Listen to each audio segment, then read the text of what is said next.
क्योंकि आपके एक गलत इन्फॉर्मेशन से किसी की ज़िंदगी सत्यानाश हो जाएगा, आपको अंदाज़ा नहीं उसके परिवार की स्थिति कहाँ चली जाएगी, क्या हो जाएगा उसके साथ।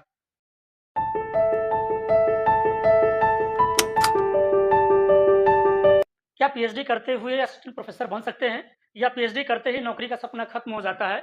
इससे संबंधित कई भ्रामक जानकारियाँ सोशल मीडिया पे घूम रही हैं। आज मैं आपका पूरा का पूरा डाउट क्लियर करने वाला हूँ। सारे के सारे नियम बताऊँगा यूजीसी के नियमों के आधार पे। इसलिए वीडियो को अंत तक ज़रूर देखिएगा।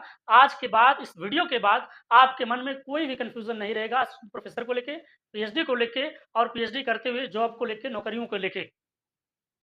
जय हिंद साथियों, वेलकम टू गेला एकेडमी। आज का वीडियो बहुत इंपॉर्टेंस होने वाला है। उन सारे विद्यार्थियों को इस वीडियो को लास्ट तक ज़रूर देखना चाहिए, जो पीएचडी कर रहे हैं, जो पीएचडी करना चाहते हैं, जो रिसर्च फील्ड में आना चाहते हैं और सबसे बड़ी चीज़, जो असिस्टेंट प्रोफ़ेसर बनना चाहते हैं, उस वीडियो को ज़रूर देखिएगा क्योंकि आज की इस वीडियो में जो आपके मन में आए दिन गलत कन्फ्यूज़न बना हुआ है। और देखिए, मैं सिर्फ़ ये नहीं कहता कि मैं पढ़ा रहा हूँ, मैं बता रहा हूँ, मेरी जानकारी सही है। बस मैं ये चाहता हूँ, जो सोशल मीडिया पे आ गया है, जो यूट्यूब एजुकेटर बन गया है, उसकी ज़िम्मेदारी कई गुना ज़्यादा है कि वो सही जानकारी बताए, क्योंकि आपके एक गलत इन्फॉर्मेशन से किसी की ज़िंदगी सत्यानाश हो जाएगा, आपको अंदाज़ा नहीं उसके परिवार की स्थिति कहाँ चली जाएगी, क्या हो जाएगा उसके साथ।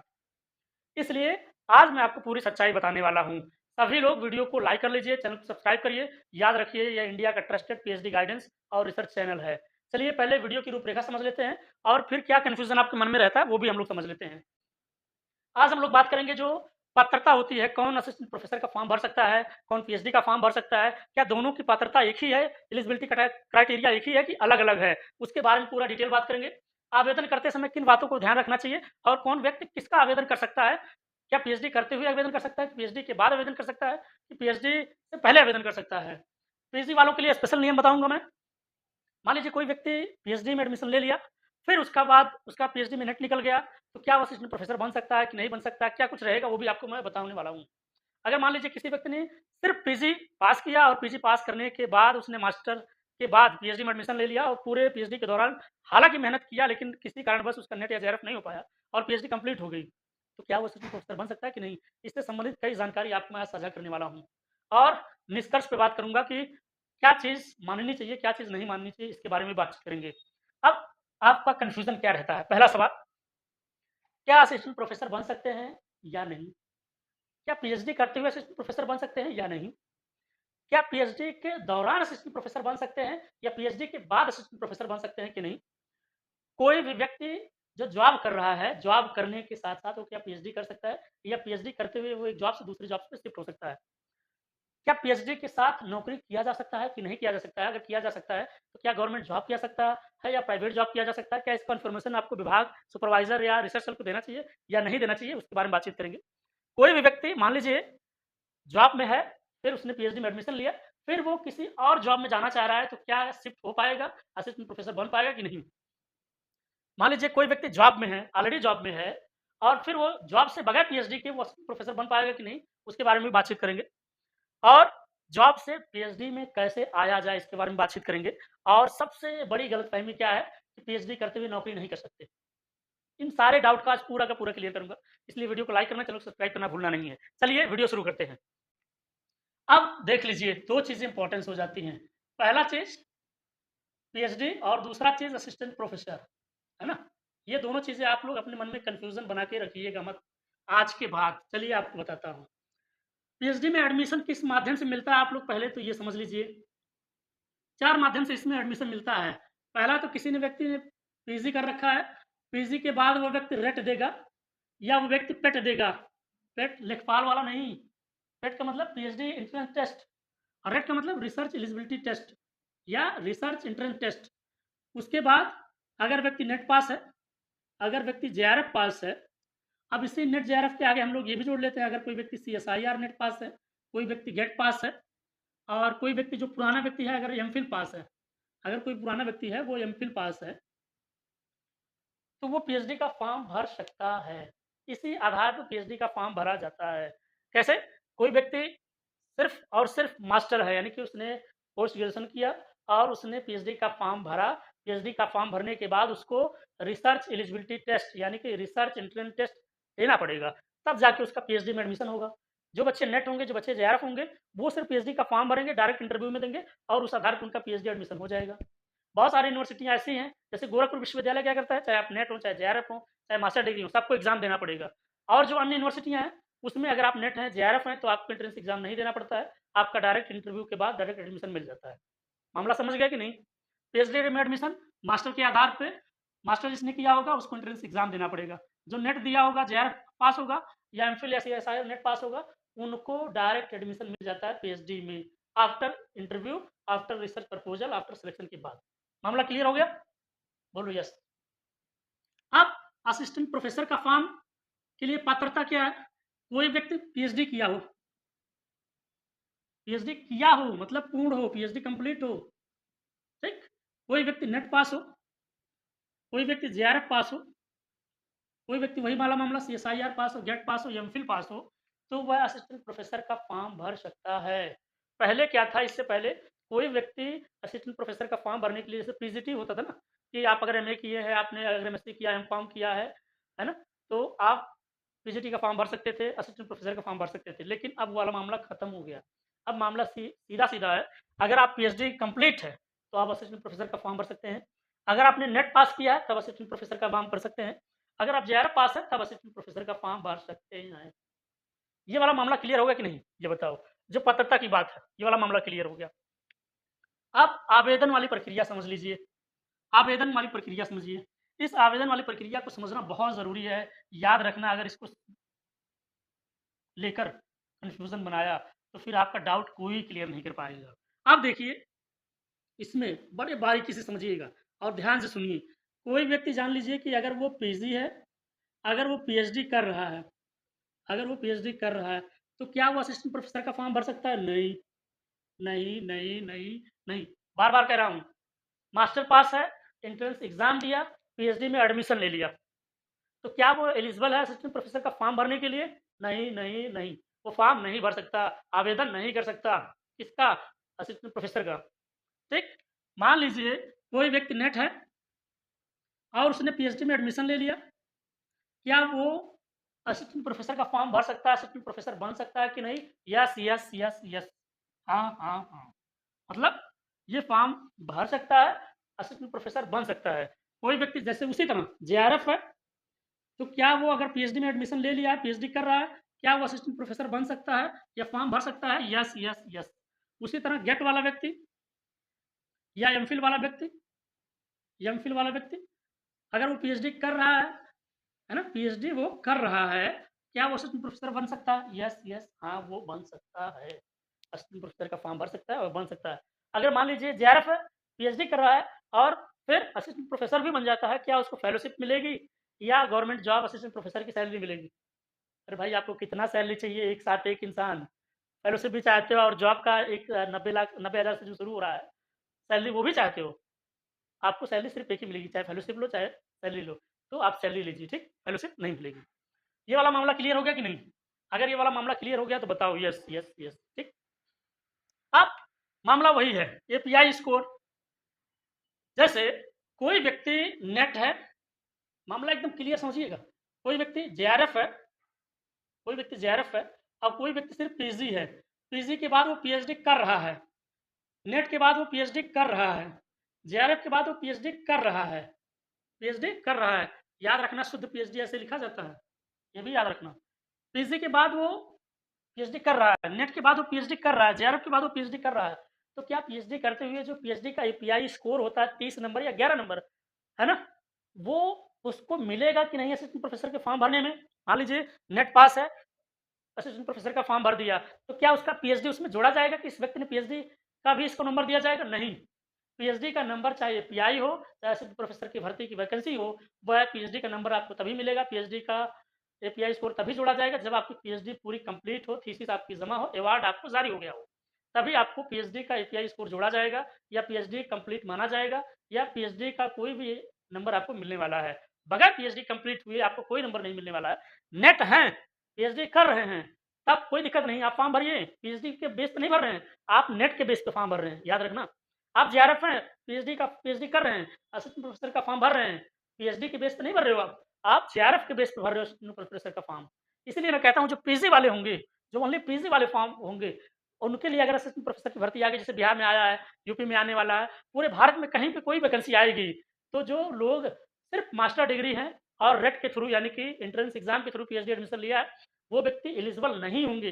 वो लोग फॉर्म नहीं भर सकते, वो लोग असिस्टेंट प्रोफेसर नहीं बन सकते बगैर पीएचडी कंप्लीट हुए। ठीक, बात को समझ गए ना?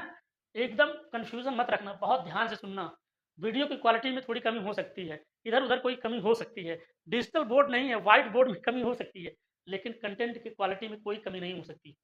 इस बात पे वीडियो को लाइक करिए, चैनल को सब्सक्राइब करिए, कमेंट करिए आपके मन में और क्या कंफ्यूजन है। ठीक, अब मान लेते हैं कोई व्यक्ति पीजी था, उसने रेट के थ्रू यानी कि रिसर्च एंट्रेंस टेस्ट के थ्रू पीएचडी में एडमिशन ले लिया,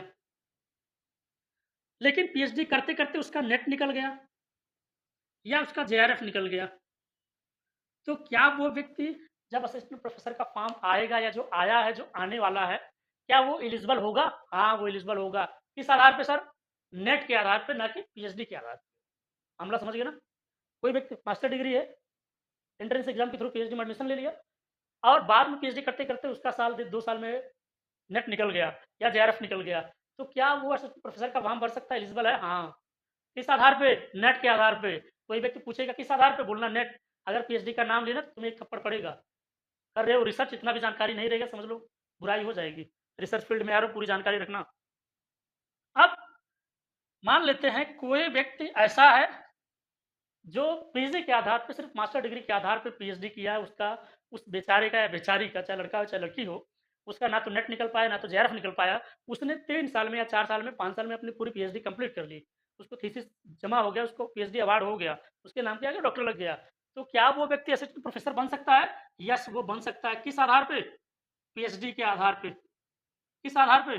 पीएचडी के आधार पे वो फॉर्म भर सकता है और अपनी पात्रता घोषित कर सकता है कि मैं एलिजिबल हूँ असिस्टेंट प्रोफेसर का फॉर्म भरने के लिए। मेरा चाहे अगर कॉन्ट्रैक्ट बेस पे आता है तो एपीआई स्कोर में मेरा नंबर जोड़ा जाए, अगर रेगुलर मोड में आता है तो फॉर्म भर सकता है कि मैं भी असिस्टेंट प्रोफेसर बन सकता हूँ, मुझे भी फॉर्म भरना है, मैं भी एग्जाम दूंगी और प्रोफेसर बन जाऊंगा या बन जाऊंगी। ये वाला मामला समझ में आ गया, पूरा मामला। अब आखिरी वाला मामला समझिए, मेरे द्वारा मामला जो आपको सुझाया जाएगा। मेरा मतलब गेला एकेडमी। गेला एकेडमी सिर्फ गेला एकेडमी नहीं है, गेला उन सभी लोगों के लिए एक रास्ता है जो लोग रिसर्च करना चाहते हैं, जो लोग पीएचडी में आना चाहते हैं, जो रिसर्च पेपर, थीसिस या तो संपूर्ण पीएचडी गाइडेंस या असिस्टेंट प्रोफेसर बनना चाहते हैं, उन सभी लोगों के लिए एक रास्ता है। और ये चैनल मेरा सिर्फ नहीं है, मैं हमेशा कहता हूँ ये सार्वजनिक चैनल है, आप सबका चैनल है। आप लोग जितना विश्वास करते हैं, जितना लाइक करते हैं और जितना आप लोग हम पे ट्रस्ट करते हैं, मेरी जिम्मेदारी, मेरी रिस्पॉन्सिबिलिटी उतनी ही ज़्यादा बढ़ती जाती है। मैं हमेशा सोचता हूँ कि मुझसे कोई गलती ना हो जाए, अगर कोई गलती भी होगी तो मैं एक्सेप्ट करने के लिए तैयार हूँ यार, ह्यूमन बीइंग। अब देखो, चाहे पीएचडी का फॉर्म हो, चाहे असिस्टेंट प्रोफेसर हो, ठीक, जब भी कोई फॉर्म निकलता है, कोई भी वैकेंसी निकलती है, उसका प्रॉपर एक ब्राउचर जारी होता है, बाउचर। उसमें सब कुछ लिखा रहता है, कौन एलिजिबल है, कौन कब से माना जाएगा नेट, कब से जेआरएफ माना जाएगा, कब की पीएचडी मानी जाएगी, क्या नंबर जोड़ा जाएगा, कौन भर सकता है, कौन नहीं भर सकता है, कितनी फीस लगेगी, सिलेक्शन प्रोसेस क्या रहेगा, सब कुछ लिखा रहता है। किसमें? विज्ञापन में। विज्ञापन में, विज्ञापन में सब कुछ लिखा रहता है। जब भी कोई वैकेंसी आती है उसका पूरा प्रॉपर विज्ञापन जारी होता है। याद रखिए, ये तो मैंने बताया, ये तो रहेगा ही रहेगा। इसके अतिरिक्त अंतिम निर्णय आपको तब लेना है जब पूरा विज्ञापन पढ़ लेना है, जब पूरा विज्ञापन समझ लेना है, तब आपको समझ में आएगा कि आप एलिजिबल हो या नहीं। ठीक, अब इधर आ जाओ, ये वाला कन्फ्यूजन दूर करते हैं। क्या आप पीएचडी करते हुए असिस्टेंट प्रोफेसर बन सकते हैं? हाँ और नहीं भी। मतलब कोई व्यक्ति नेट से पीएचडी कर रहा है, जेआरएफ से पीएचडी कर रहा है, वो प्रोफेसर बन सकता है। नहीं किस लिए कहा हूँ? जो व्यक्ति सिर्फ मास्टर से पीएचडी एडमिशन लिया है वो नहीं बन सकता। बात खत्म। क्या पीएचडी के दौरान प्रोफेसर बन सकते हैं? तो पीएचडी का क्या होगा? देखो, अगर 3 साल हो गया है, आपने थीसिस पूरा लिख लिया है, तब आप प्रोफेसर तो बन भी जाएंगे, पीएचडी की अवार्ड डिग्री भी आपको मिल जाएगी। और मान लीजिए आप पीएचडी के दौरान असिस्टेंट प्रोफेसर बन गए, 1 ही साल हुआ था या 6 ही महीना हुआ, आप प्रोफेसर बन गए, तो आपकी पीएचडी का क्या होगा? अभी से ये सब मत सोचो यार, इतना कन्फ्यूजन लेके क्यों चलते हो? अल्टीमेट गोल गवर्नमेंट जॉब है, आप प्रोफेसर बन गए ना। अब आपके विभाग को सोचने दो क्या करना है, आप सोचने दो आपके सुपरवाइजर को क्या करना है, आप सोचने दो आपकी यूनिवर्सिटी को क्या करना है, आप सोचने दो आपके रिसर्चर को क्या करना है, आप सोचने दो डीआरसी को क्या, सब कुछ आप ही सोचोगे तो ये लोग क्या सोचेंगे यार? सब हो जाता है, कोई हेडेक, कोई टेंशन नहीं है। अभी से इतना कंफ्यूजन मत बनाओ, अल्टीमेट गोल रखो, प्रोफेसर बनना है, बनना है, बनना है, बनना है। जिसको जो करना है करे, मैं प्रोफेसर बन के रहूंगा और सब कुछ इजिली हो जाएगा। ठीक, कोई भी व्यक्ति जॉब में है, क्या वो पीएचडी कर सकता है? हाँ, पीएचडी कर सकता है। पीएचडी कर सकता है, यस। सरकारी नौकरी करते हुए पीएचडी कर सकते हैं कि नहीं, जॉब करते हुए पीएचडी कर सकते हैं कि नहीं, डिस्क्रिप्शन बॉक्स में इसका एक मैं डिटेल वीडियो डाल दूँगा, जो वायरल वीडियो है मेरा, उसको देख लेना, आपका पूरा का पूरा कन्फ्यूज़न दूर हो जाएगा। और डिस्क्रिप्शन बॉक्स में व्हाट्सएप चैनल लिंक होगा, टेलीग्राम चैनल का लिंक होगा, आप लोग उसे ज़रूर जॉइन कर लीजिएगा। इसके अतिरिक्त कोई और अन्य कन्फ्यूज़न होगा, कोई और अन्य जानकारी चाहिए, व्हाट्सएप नंबर भी होगा, आप संपर्क कर सकते हैं और कमेंट करिए क्या आप कन्फ्यूज़न दूर हुआ या कोई और कन्फ्यूज़न बना हुआ है, कमेंट करिए, मैं कमेंट में रिप्लाई आपका ज़रूर करूँगा, 100% रिप्लाई करूँगा। क्या पीएचडी के साथ जॉब कर सकते हैं कि नहीं? गवर्नमेंट जॉब कर सकते हैं कि नहीं? पीएचडी के साथ प्राइवेट जॉब कर सकते हैं कि नहीं? अरे भाई, पीएचडी के साथ लोग तो पार्ट टाइम गवर्नमेंट जॉब के साथ लोग पार्ट टाइम पीएचडी कर रहे हैं, पीएचडी के साथ जॉब क्यों नहीं कर सकते हो? ये आपकी यूनिवर्सिटी आपको अलाउ करती है। मैंने एक और वीडियो बनाया होगा कि पीएचडी के दौरान अगर आपका जॉब लग जाता है तो पीएचडी का क्या होगा? वो भी डिस्क्रिप्शन बॉक्स में लिंक दे रहा हूँ। पूरा वीडियो देख लेना, एकदम कन्फ्यूज़न दूर हो जाएगा। ठीक? कोई व्यक्ति जॉब में है, फिर पीएचडी कर रहा है, तो क्या वो असिस्टेंट प्रोफेसर बन सकता है कि नहीं? अगर मान लीजिए कोई व्यक्ति जॉब में है, पुलिस में है, बैंक में है, कहीं और भी है, या प्राइमरी का टीचर है या सरकारी टीचर है, ठीक? तो क्या वो जॉब से पीएचडी कर रहा है? ठीक है, पीएचडी कर रहा होगा तो मतलब पार्ट टाइम में पीएचडी कर रहा होगा। अब क्या वो असिस्टेंट प्रोफेसर बन सकता है कि नहीं?